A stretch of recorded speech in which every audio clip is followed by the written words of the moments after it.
ఓం నమ శివాయ. ఈశ్వర నిర్మితమైన ఈ సమస్త సృష్టి ఈశ్వరుని అందే జీవిస్తూ, ఈశ్వరుని అందే పోషించబడుతూ, మరలా ఈశ్వరుని అందే లీనమైపోతున్నటువంటి ఈ యొక్క సృష్టి మొత్తము ఆధీనం కనుక అటువంటి ఈశ్వరుని యొక్క అనుగ్రహం మనందరికీ కలుగవలనని ప్రార్థిస్తూ ఉన్నాము. నాయనలారా, తల్లులారా, మనం అభ్యాస వైరాగ్యాన్ని ఎలా సాధన చేయాలనే విషయంలో చర్చించుకుంటూ ఉన్నాం. మీ సందేహాలు ఇంకొన్ని నివృత్తి చెందడానికి ఇంకొంచెం మనం లోతుగా చర్చించుకోవడం చాలా అవసరం. అభ్యాస వైరాగ్యాలు చెందకముందు మానవుల పరిస్థితి అంటే రజో తమో గుణం కలిగిన వారిలో, రజోగుణం తమో గుణం ఈ రెండు కలిగిన వారిలో ఇప్పుడు కూడా కర్మలు, దురలవాట్లు, దురభ్యాసాలు, అపకర్మలు గురించి ఆలోచిస్తూ ఉంటే వాటిని చేస్తూ వస్తారు. అలా 1-2 మాటలు చేయడం వలన తర్వాత అది అలవాటుగా మారుతుంది. అలవాటైన దాన్నే అభ్యాసం అని మనం అంటాం. అభ్యాస ఫలితమే కదా వాళ్ళ యొక్క దుష్ట కార్యాలకు మూలం. దుర్మార్గపు ఆలోచనలు వచ్చాయంటే వెంటనే ఆలోచనలను అమలుపరచాలనేటువంటి అహం వెంటనే ముందుకు వస్తుంది. అది చేసేంతవరకు మానవులు నిద్రపోనీదు.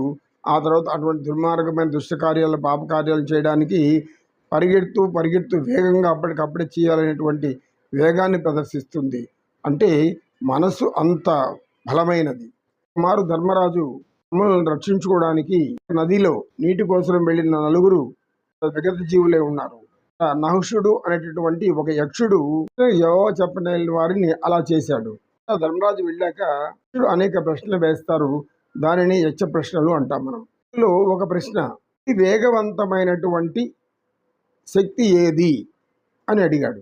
ధర్మరాజు మనస్సులోని ఆలోచనలు అని చెప్పాడు. ఎలా అని నహుషుడు అడిగాడు. ఇక్కడే ఉంటున్నాను, నా మనసు ఇప్పుడు దేవేంద్ర లోకం పోయింది, తర్వాత నరకలోకం పోతుంది, తర్వాత భూలోకం పోతా ఉంది, తర్వాత పాతాళ లోకాన్ని ఊహించుకుంటున్నాను.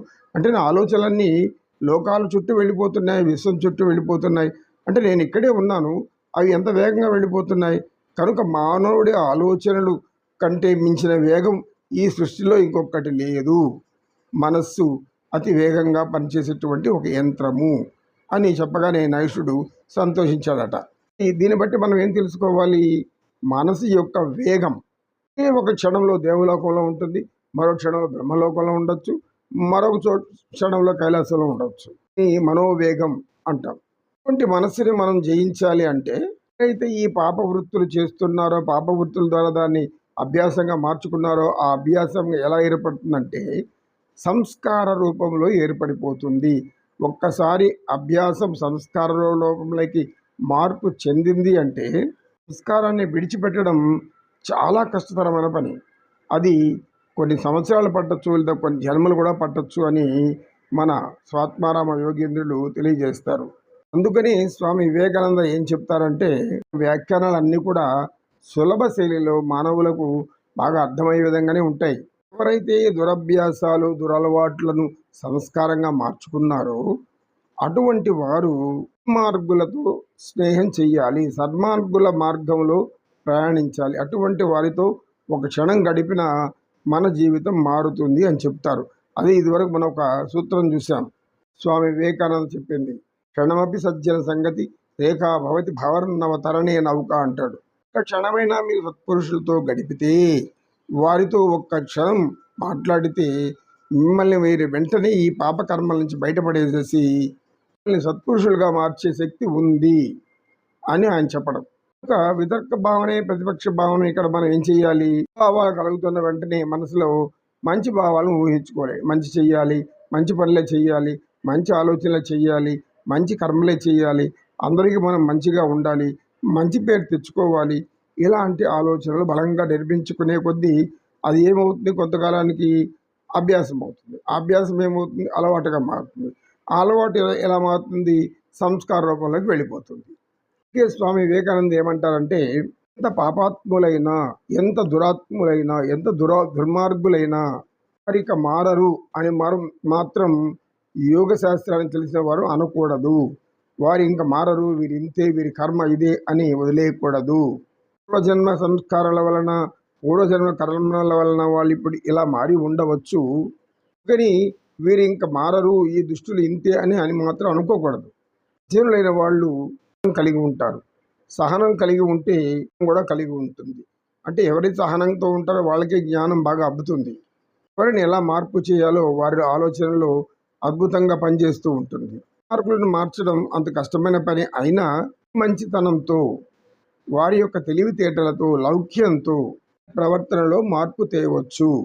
ఎందుకు అంటే వారు ఇలా మారడానికి వారి అభ్యాస ఫలితమే. మొదట్లో వారు మంచివారే, తర్వాత కొన్ని పరిస్థితుల వల్ల ఇట్లాంటి సంస్కారాలు అలవాటు అయిపోయినాయి వారికి. కనుక ముందు మంచివారు కనుక ఇప్పుడు మధ్యలో ఇలా సంస్కారం మారింది కనుక మరలా వారిని సంస్కారవంతులుగా చేయడానికి మంచి జ్ఞానం కలిగిన వారు కృషి చేస్తే కనుక వారిని యోగ అనుభవంలోకి తీసుకొని వచ్చి మార్పు తేవాలి. కనుక మనము రామాయణంలో వాల్మీకి రామాయణం రచించినటువంటి గొప్ప మహా ఋషి ఎలా అయ్యాడో మనకు తెలుసు కదా. కిరాతకుడైనటువంటి ఆ బోయవాడు అనేక జంతువులను చంపి, పక్షులను చంపి వాటిని ఆహారంగా తన భార్యా పిల్లలకి ఇస్తూ వాటిని విక్రయించుకుని ధనం సంపాదిస్తూ ఉంటాడు. అతని పూర్వజన్మ కర్మానుసారం మారు నారదుడు అతనికి దారిలో కనబడి, మీరు జంతువులను వేటాడుతున్నారు, కర్మ అని మీకు తెలియదా అని అడుగుతాడు. ఏమిటి అని అడుగుతాడు ఆ బోయవాడు. అంటే చివరి క్షణాల్లో నరకము అనుభవించటము, నరకప్రాయమైపోతుంది, అనేక జన్మలలో మనం నరకప్రాయమైన జన్మలు ఎత్తుతూనే ఉండాలి అని ఆయన జ్ఞానాన్ని కొంచెం బాగా వివరిస్తాడు అర్థమయ్యే రీతిలో. నారదముని ఆ జ్ఞానం చెప్పే విధానము ఆ బోయవానికి లోపల జీర్ణించుకుంటూ వెళ్ళింది, మంచి సంస్కారంగా మారుతూ వచ్చింది. నన్ను ఏం చేయమంటావు అని అడిగాడు. నీవు చేస్తున్న ఈ పాప కర్మలన్నిటినీ భార్యాపిల్లలకు పంచుతున్నావు, నీవు వెళ్ళి వారిని ఆ పాపకర్మలను మీరు కూడా భాగస్వాములు అవుతారా అని అడగండి అని అంటాడు.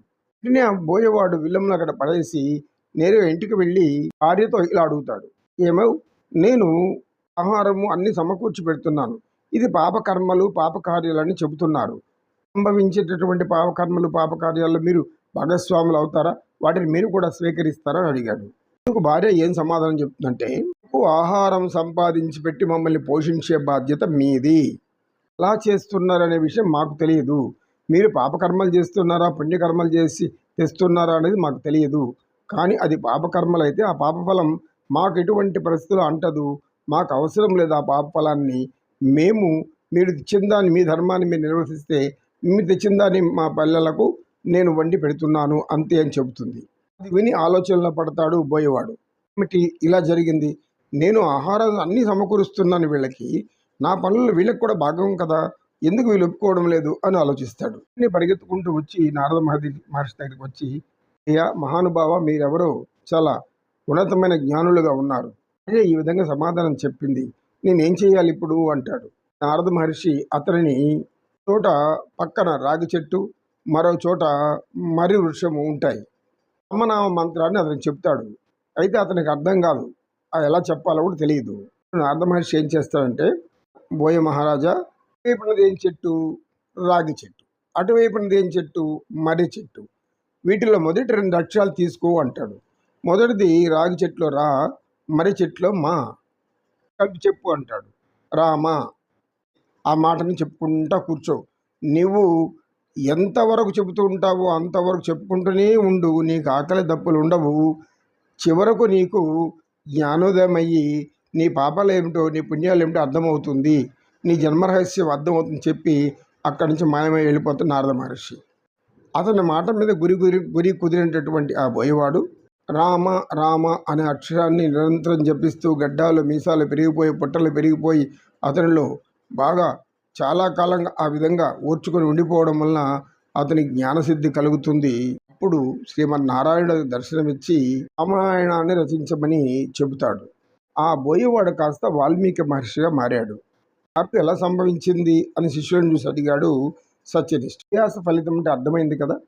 భావాలతో ఉన్నటువంటి వారు మారాలి అనుకున్నప్పుడు ప్రతిపక్ష భావాల్ని సృష్టించుకుంటూ ఉంటే వారు సన్మార్గులు అవుతారు, సత్కర్మలు చేస్తారు, వారు కూడా పుణ్యప్రదానాన్ని సంపాదించుకుంటూ ఉంటారు.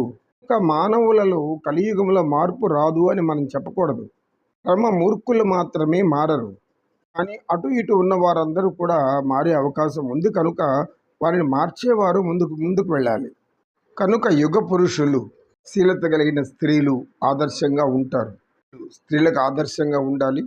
పురుషులు తమ కార్యక్రమాలలో తమ జ్ఞానాన్ని ఇతరులకు పంచుతూ ఉండాలి.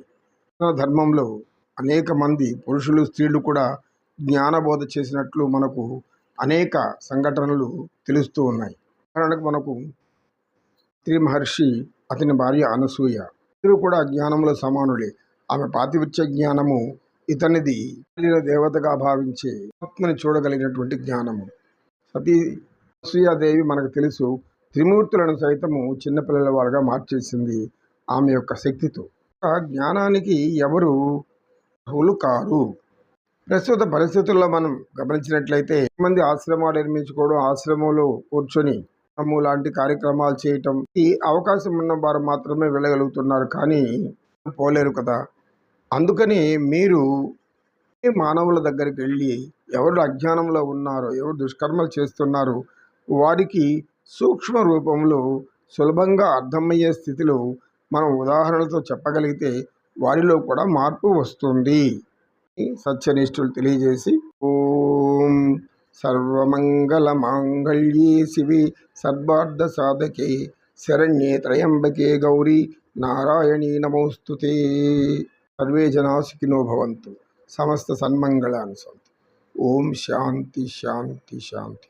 తత్సర్వం ఈశ్వరార్పణమస్తు. ఓం తత్సత్.